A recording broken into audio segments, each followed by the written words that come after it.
Bonjour à tous, on se retrouve pour le quintet de lundi, direction l'hippodrome de la Riviera à Cannes-sur-Mer dans la spécialité de l'obstacle. C'est le prix de Picardie qui est à l'étude, 16 partants, des 4000 mètres en Réunion 1 course 3, départ 13h55, un terrain très souple 4.0 annoncé par France Gallo. C'est le dernier quintet du meeting d'hiver de l'obstacle à Cagnes. On va retrouver les résultats de la journée d'hier. On n'oublie pas de lâcher un like. On continue à dépasser largement le quota des 1000 likes et je vous en remercie du fond du cœur. Abonnez-vous aussi à la chaîne YouTube, c'est gratuit. Ça vous permet d'être prévenu dès la mise en ligne de la vidéo. Concernant jeudi, journée moins bonne dans le quintet, on est premier, troisième. Notre dernière minute s'impose mercredi et jeudi, donc ça c'est la forme, ça c'est bien. Course par course, alors c'est un peu le paradoxe, hein. La première partie de la Réunion de Cannes-sur-Mer pour moi était plus simple, ça a été un échec. La deuxième partie a été plus dure et ça a été une réussite. Alors comme quoi on peut être, comment on peut dire, confiant et passer à travers et moins confiant et passer tous les simples. C'est parti pour la sélection de lundi. Je pense ceux qui me suivent, vous savez qui je mets en base gagnante. Le numéro 2, Gurzuf. Lors de son premier quintet plus, je vous avais expliqué.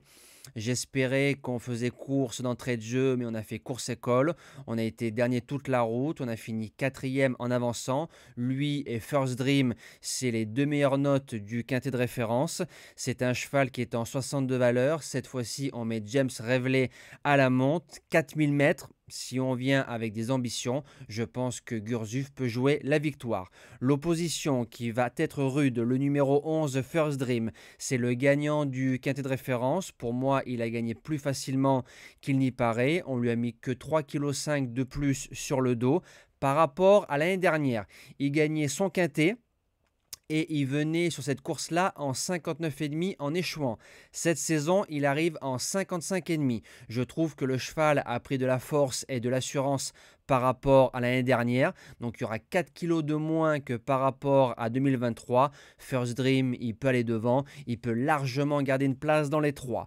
En troisième position, donc pour les chances, le numéro 10, Tonnerre du Temps. J'avais fait l'impasse, erreur de ma part, dans le quintet de référence. J'attendais la jument pour ce quintet-là. Pour les places, j'achète sans problème au vu de sa dernière performance. En quatrième position, le 13, Igloo Igloo, qui reste sur 2 victoires, passant de 47,5 à 54 de valeur sur le parcours.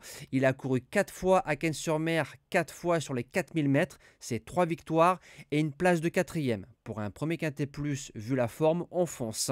En cinquième position, le numéro 5, Ange Pitou.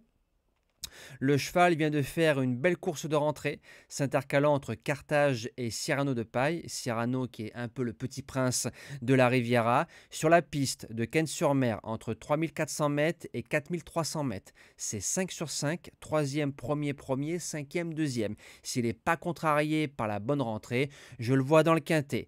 En sixième position, le numéro 1, Loufast, qui m'a surpris vis-à-vis de la circonférence de la piste à Cannes-sur-Mer. Pour moi, c'est que le cheval d'Auteuil.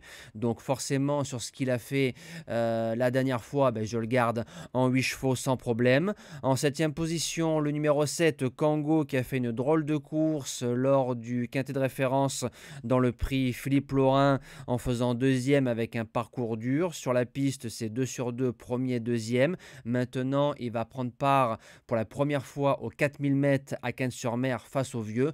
Plus sage, c'est un possible quatrième ou cinquième.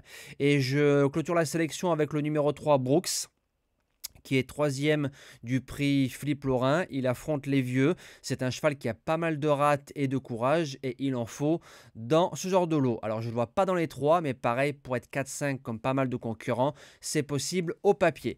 Nous, on se dit à demain pour le prix de Poitiers. Théoriquement, on retrouvera les trotteurs du côté de Paris-Vincennes. Passez encore de belles fêtes de fin d'année. Prenez soin de vous et à demain.